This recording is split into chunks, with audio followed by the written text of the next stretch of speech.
introduction, and I wanted to apologize for our delay in starting. Zoom just decided not to behave today, and I'm also, so we're quite a bit late into the agenda to start. But I wanted to introduce Dr. Mankus, who's an assistant professor at the University of Alabama Capstone College of Nursing in Tuscaloosa.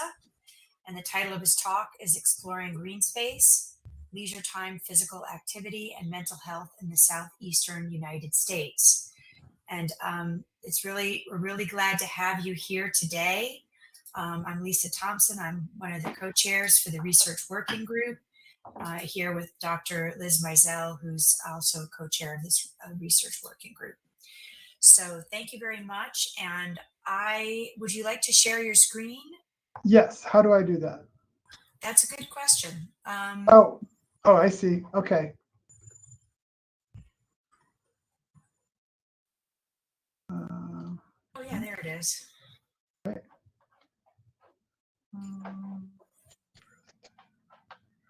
Generally what we do is you talk, and then in the last few minutes, we'll just open it up for questions. You attended last month, so I think you kind of saw how it works.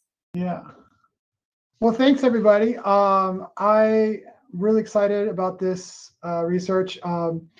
It's been quite a journey, mostly because last Thursday, with electrons causing mischief, my computer crashed, and so a lot of this I had to rebuild. So it was because I lost everything. So the electrons have been causing all kinds of mischief lately. So I've been working with a number of people at University of Florida, University of Alabama, Birmingham, and the University of Alabama on this project. It's really great to work with different people, different disciplines, including geography and occupational therapy, as well as nursing. So the environment is changing. I think we all kind of get this. The deforestation. I don't see your slides, I think. Do you see his slides? No? Let's see. Oh, sorry. Share screen.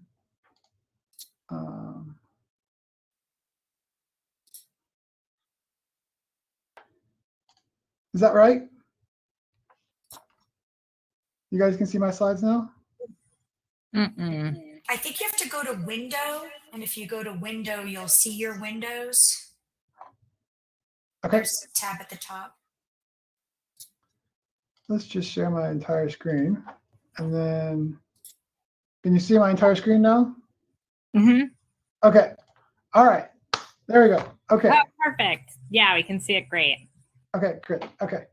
Can I click through? Okay, yes. Okay, good. All right. So the environment is changing. Globally, deforestation is a huge problem. And it affects all kinds of health outcomes, things that we were thinking about when we think about health across policies. Urbanization is up and projected to increase. Ambient temperatures are increasing, carbon dioxide is increasing, and all these things are kind of working together, impacting health. So abnormal ambient temperatures are associated with increased violence and aggression.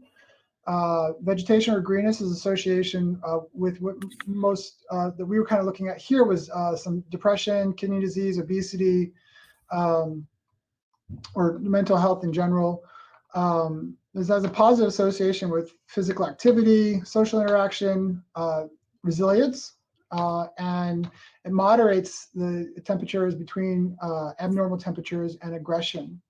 And so the aim of this study was to explore the relationship between the prevalence of excessive poor mental health days and greenness in a predominantly rural state in the southeastern United States. So where we got the data, so we went to CDC places, and this is publicly available data. This is, we were able to get it at the tract level, at the US Census tract level, in a GIS-friendly format. It was released in 2020, but it was data from 2018. So there are health outcomes in that data. There's prevention measures in that data and unhealthy behaviors. We looked at all of those, as well as enhanced vegetation index, which was our exposure variable. and that came from the United States Geographical Survey. The Geological Survey. And that was from Landsat 8. It's Enhanced Vegetation Index. So it's a value that measures, and actually I'll talk about that later, so I'll hold on to that. And so just thinking about Alabama in general, because that's what we focused on just to get started here with this data, is a population of about almost 5 million people. Black or African American make up 26.8% of the population. Persons living in poverty are 15.5%, and it's 96% of the state is rural. I think it's like 57 out of 65 counties are considered rural. So what is the Enhanced Vegetation Index? So it is, it's comparing primarily near infrared and visible red. And the reason it's enhanced, which you might have heard of previously, normalized difference in vegetation index, it takes into account water vapor in the air, which would skew the data. But when you compare what reflects off of the ground, primarily chlorophyll in plants, it changes depending on what's being measured from remote satellite. So near infrared reflects much more compared to visible light when there's a lot more chlorophyll present, or greenness. Things that have, areas like impervious surfaces like asphalt, concrete, the dry ground, those all have a lower normal vegetation index. And then water actually has a negative negative score. So anything below 0.1 would be considered a measure, would most likely be water. Vegetation or index between negative 0.1 and 0.1, that's mostly concrete, asphalt, things like that. And then anything above 0.1, they're starting to measure chlorophyll, basically. We had a range from 0.14 to 0.66, so pretty green overall at the tract level. The mean was 0.47. A tropical forest is like 0.6 to 0.8. So we're approaching that, and yeah. So then we looked at, oh, my slide, you can't see the title, but prevalence of mental health that was not good for more than 14 days in a month.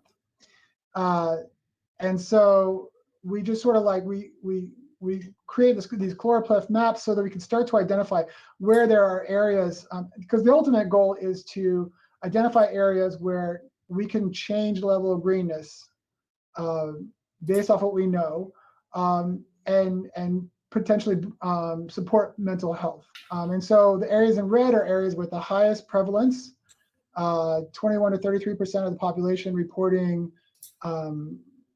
not good or poor mental health on days more than 14 days in a month.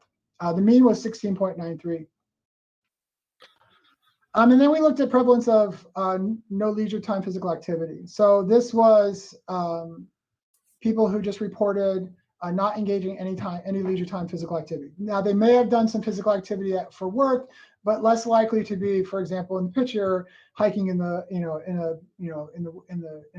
green natural area. And greenness in and of itself is a proxy. It does measure. It sort of tells you a little bit about the natural environment.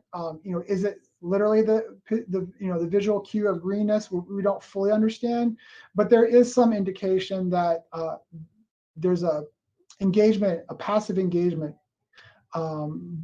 psychologically and physiologically. So understanding how greenness is it just the visual color, or is it the total sum of the biodiversity in a space where you have more greenness, the plants, the animals, sights, smells, sounds, all those kind of coming together and engaging us passively. Passively meaning it's not a threat. Whereas you hear sirens, you hear fire trucks, cars and traffic, you see buildings broken buildings or broken windows is a whole nother line of conversation, but just to kind of give that comparison, that might be more of a active engagement, and that where active engagement might engage you, engage the sympathetic nervous system, where passive might more likely to engage parasympathetic activity. So in the univariate analysis, we found a lot of statistical significance. Enhanced vegetation index, these are the standard deviations. So, you know, these are just the, looking at the data itself. Most everything was normally distributed, and we didn't have to do any transformations. In the generalized linear model, when we looked at the relationship between poor mental health and the covariates, there was a ton of statistical significance. Pretty much everything in the direction we would hypothesize, and that had been seen elsewhere. Unfortunately, everything was really collinear. There was a lot of collinearity, and the only two variables that were able to, in the final model, were enhanced vegetation index and leisure time physical activity. And they had a pretty low VIF, so we ended up keeping that in the final model. So what are the implications of this? We could see within the map that community level greenness and its potential to support health, especially mental health, was inequitably distributed. Access to greenness for mental health is an important factor, even in a predominantly rural state of Alabama. And I think that there's a conception out there that, you know, rural areas have a lot of greenness. And that's, we think of there being more trees in nature in rural areas, but it's not really true. At least not in Alabama. And, you know, from my own experience, you know, a field that is regularly cut and harvested, whether it's corn or timber, does not necessarily have the same vegetation index, and it wouldn't necessarily have the same therapeutic potential as an intact forest, an intact, healthy forest. And so even in rural areas, the access to greenness, the access to overall nature, I think is something that we have to consider, and not just assume that people in rural areas are any less deprived of greenness as are people in urban areas. Because there can be really beautiful parks in urban areas, but if you don't have access to it, if it's in, you know, in a neighborhood that you don't live in, you can't walk to it, or you can't walk down the same street. You know, if your street's not covered in trees, same thing in a rural area. If you don't have a place you can get to, because one of the things is just driving through a wooded area, in the same way that we found anecdotally or qualitatively in some urban areas, it can be filled with trash, and that trash sort of has an effect of changing the way people perceive it. It's like going to the beach and seeing a lot of trash. When you're in a park, or you're driving on a road and there's a lot of trash on the side of the road, it changes the view. It's more likely to be an active engagement, and so you know, not only is it increasing the amount of greenness, but it's also creating ultimately to create a space where people can access it, healthy, quality green space. It could be a park. It could be just, you know, cleaning up areas that are green. Oftentimes, both in urban and in rural areas, you find waste disposal. You find people dumping in vacant lots in urban areas, and you find at the end of roads in rural areas, you'll find dumping sometimes. And so, you know, this kind of brings in the, you know, issues of social capital. The most vulnerable communities have the least ability to stop people from dumping on their neighborhoods, from impacting the potential of their where they live, work, and play. There are a number of limitations to the study. the outcome measure of mental health was just one question. It came from the, I think the CDC Places project uses data from the BRFFS. I might put an extra F in there. And so it was just one question. Did you have more than 14 days of for mental health in last month? Also, the Places data uses small estimates of populations at a national level, and some vulnerable groups may be undercounted. We are next steps are trying to bring in data so that we can get a better estimate of how different minority populations and low-income communities may be affected by this. We haven't quite figured out how to do that because the Environmental Protection Agency environmental justice data is at the block group, and this is at the census tract. So we're trying to negotiate, figure out how to combine those data sets. Also, the model did not account for spatial correlations between census tracts. So, for example, the areas that were more urban have more population and may have disproportionate sampling of urban and metropolitan areas as compared to rural areas. So I like to think of this idea of trees for transformation. We can literally transform communities by especially vulnerable communities. Much of the literature, there was a really interesting study by Estelle recently from Australia where they looked and they found that tree canopy itself, more so than just open green grass spaces, really has a vast improvement on a number of health, mental and physical health, but also so vulnerable communities being able to support mental well-being, and then also resilience to climate change. So we have the added benefit of reducing ambient temperatures, which has been also found to increase aggression, right? We talked about that, and that affects mental health. Violence in community affects mental health.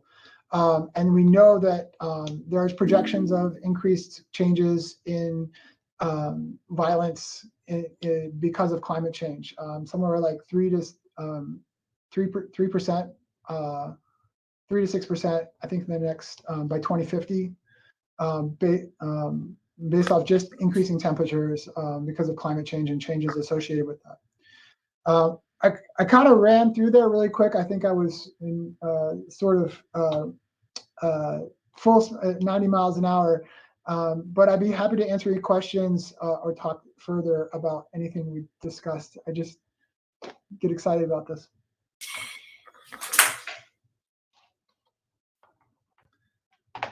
Wow, that was great. I have so many questions. But I'm going to let others ask questions first. I don't know if we can see the gallery now of people who are here. I just see you, but I wanted, first of all, I'll go ahead and ask because I'm not sure I see the other people here. What was your study sample for you were just using secondary data, but you were asking mental health questions of people, or it was just matching two secondary data sets? Okay, so that's a great question. Thank you. The Places data is aggregated to the census tract. So there were 1,175 census tracts in the state of Alabama. Well, there's actually more than that, but they do not include counties where there's less than 50 people.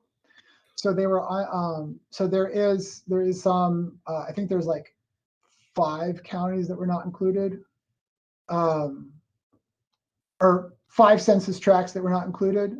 Sorry. Yeah. So there's like 1,180. I think we had 1,175.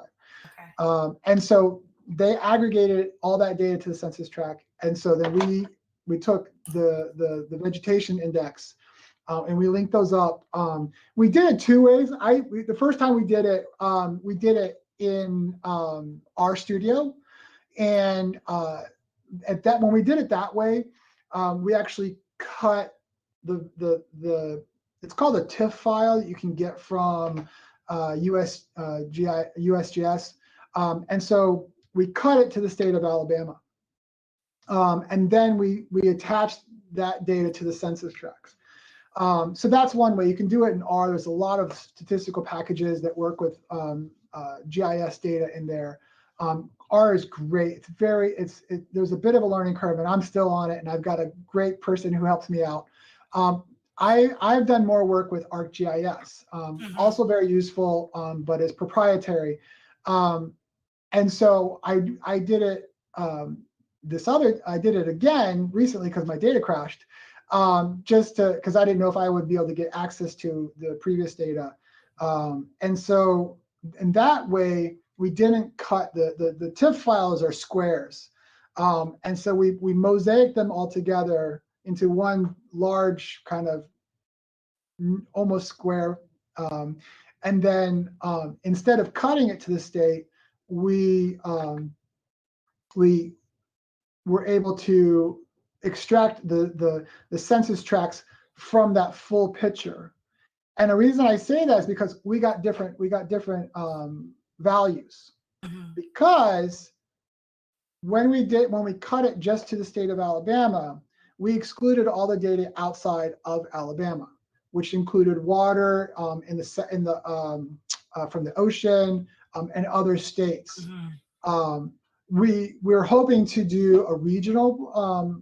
Next, we're looking at the region, especially because mental health tends to be there's more prevalence of mental health, poor mental health, Southern Appalachia, the kind of area, including Alabama, Mississippi, although it's kind of getting a bit out of the Appalachians, but just sort of like there's like an area with elevated mental health, and you can visually look at that data in the CDC places. It's a whole bunch of data. You can look at it. You can look at maps. You can and also with environmental justice, you can look at those maps as well. Yeah, that's very interesting. I think so. I moved to Georgia from California after living there for 20 years, and that it's such a different environment. I just was back there a month ago, and you were talking about the trash on the side of the road, because they're in a drought, because everything is dead on the side of the road, and you have a large homeless population that has the right to live on the side of the road. It's like free space. You have a lot of homeless camps, trash, brownness, no greenness, not a speck of greenness. Now you have the beautiful bay on one side, you can see, but that idea, and then coming back to Georgia, I'm always hit with the greenness of the trees. It's so green and so lush, and probably underneath all that greenness, there's also trash, but I can't see it because it's overgrown. The kudzu. But I'm just wondering, like, if you were to do this study and look at it seasonally, when it's brown and dead, and you can see through the trees, and maybe it's cold and people get depressed, would there be a seasonal effect to looking at green space on this scale and different factors? It's a beautiful question, and the first, we're thinking about doing that. One of the risks with that is there's also seasonal affective disorder when people get more, there's an increase in people who get affected by like decreased light. And I mean, it makes sense, right? Like, I mean, our well-being changes. It's cyclical. I mean, it changes over a month, it changes over the day, it changes over the year.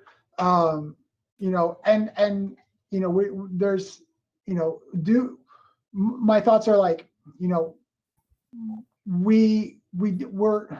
I think historically we slowed down more in the winter, but now we just carry on through, right? We're as busy in the summer as we are in the winter, maybe even more so because during the summer, some people are more inclined to take breaks, whereas in the winter we just catch up with things.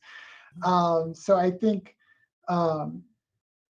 it would be difficult to separate like things like seasonal affective disorder or light disorder. What's that called? where there's less light and there's more depression. Yes, seasonal affective disorder. Yeah. I think would be very interesting. What more interesting was to maybe, not necessarily more interesting, but might be more telling is to look at it over time as we are seeing more urbanization and deforestation, to look at these, look at this over time and how that's changing as we are, even in the greenest part of the year. From year to year, do we see a change? And I think we can do that with this data. I think that is possible, to look at it, because they are releasing these data sets annually. And then of course, greenness is available year round. Now the scale is, I don't know, I think they collect that data over quite a long period of time, the BRFS. Mm-hmm. But so it's not necessarily measured during the summer. So that's also a limitation too. Oh, yeah. Well, Barb, Liz, do you have questions? Sure, I do. It was a really interesting presentation. I'm Barb Plivk. I'm from the University of Kansas. And I really was intrigued by what you said when, the idea that rural areas are not necessarily green. And I had to think back to, rural Kansas is exactly that way. You just, when I first moved here 3 years ago, people said the most boring drive in the world is going from Kansas City to Colorado, because all you see is farms, just there's no trees, nothing. But that's so different than rural Kentucky, where I moved from, where you go a little east and you've got horse farms, and then Appalachia, which, now that a lot of the coal mines are reclaimed, is much greener. So it just depends, I guess, on where. But I thought that was a really interesting point, that you can't assume rural is green, because of what you said. So I think that made me think differently. As far as methodology, I think, you, like you said, the BRFS just has the one, or you just use the one indicator for mental health. What would you, is there something else that you can use that might be more robust or give you more specific data? It's not, that's a good measure, but it's, that's got, as you said, a lot of limitations. So how else can you, what else might you use? I'm just curious. Well, one thing that one recent study, that there's two things that we're looking at for people who directly visit parks. We collected cortisol and dehydroepiandrosterone, which has been suggested as a physiological marker of resilience, physiological resilience. And then we also did a survey on well-being, subjective well-being. And even what we found was 21 minutes is sort of like the key of spending time in a park, where we saw an increase in subjective well-being, and we saw a decrease in the ratio of cortisol to dehydroepiandrosterone, including the reductions in cortisol, but also more importantly that ratio. And so we're working on writing that up right now. But I think both, both of those physiological markers. The other thing that I would like to do is that I think would also be very interesting is to track heart rate variability, because that's also another physiological marker that you can track over time. And that, if you can link it up with GIS or GPS data, if you can, with different monitors, even a lot of people's watches and stuff can measure heart rate variability. If you could track that as people move through different environments, I think that would also be a good way to measure the effect. That would be a lot of fun. Do you know, I saw him speak at the International Society of Environmental Epidemiology. We spoke on a panel. Aruni Bhatnagar from University of Louisville. Yeah, No. Wait, is he the one who like planting trees in Louisville, Kentucky, Yeah. and they're like measuring Well, over time? Rooney's not doing that himself. I'll just be real honest. Yeah, let's hear about We've that. got a nurse scientist that is working on that. All right. Oh. Yeah, she's pretty amazing. Well, do you have her contact information? Because I contacted him and he never emailed me back. I get more traction with the nurses. You know who would? Lisa, if you, Luz has it. Luz works with her. Oh, okay, Luz, and she she called in, right? And Is we Luz had a not problem really? getting her on this Yeah. whole techno Luz, problem. Luz is has the community engagement component of the P30 that they have, and Rooney's. You know, I was there when it was first submitted and left, and then now Luz has that section, which is great. I'm glad she does. Cool. So but- she's the one working with them, or she has the contact of? Luz has the contact. Okay. She's not doing the work, but I know it's all interconnected under the Environ. Okay. Kind of like the center that they mycelium. have. Yeah, Aruni Mycelium is connects all the trees in the forest. Aruni is notorious for not responding. He's Yeah, at he's this looking level. at the and- cardiovascular outcomes, but Right. he was talking about the tree. What's interesting because he was talking about the tree planting and how it actually created problems that they hadn't anticipated in urban settings because the trees can fall on houses and then people maybe don't want the trees. And so he was like thinking, oh, you're all going to love our trees. And people were like, wait a minute. So, but I also agree that you're in rural space and you see those trees or where you can't access them. You're not going to walk through a field where there's a cow or, you know, Especially if there's a bull out there. It's not- yeah, cow patties. Yeah. The other risk is when you green neighborhoods, there has been something in the literature about gentrification, green gentrification. You increase home values, you increase the desirability of neighborhoods. People get priced out. They get, they can't afford the rents anymore. So it really does have to be, if you really want to transform a neighborhood, you have to transform it into one where the people there are the ones who get to enjoy the benefits of it and not just transform the neighborhood with new people. That's a very good point. It's an excellent point. We're seeing a lot of that in Atlanta right now. The weird thing about the gentrification is they'll buy a small house owned by a grandmother surrounded by greenness and tear it down and put up a large block condominium for 7 people, which you'd think, okay, well, those 7 units are going to be for the people that lived in the neighborhood, but then they sell them for $800,000 for 1,500 square foot place. And it takes away the greenness, it gentrifies. It's just a very big problem I've seen here. Well, in New York, sometimes that happens, and my son's in New York. And they have to have some of those units for lower income folks. So they're on the bottom and you have to go around the back to enter them. It's like, Oh my give God. me a break. Liz or Hannah, do you have any questions? I was just going to concur what Barb was mentioning about the rural. In North Carolina, it's the same way. All of the land almost is owned by farmers, so you can't go on their land and exercise or have leisure. And then also too, because of the rural location, the highways are 55 miles per hour, and so people don't feel comfortable walking on those highways or any kind of leisure activity next to those areas. So I guess my question was, do you plan, what's your future use of this data? Is it mostly for mental health practitioners or? That's a great question. And points that you made. I would like to be able to, where do we want to start? Where can we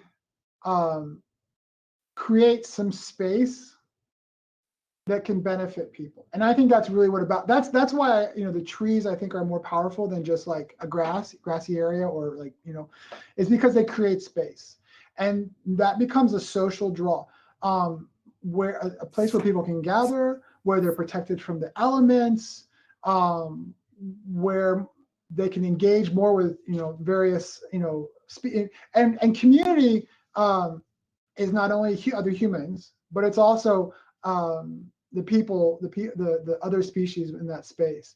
And in fact, in our study, we found the people who were with somebody in the park, they had less benefit than the people who were there by themselves. I don't fully understand, but I think maybe it's because they were more engaged with what was, the space itself.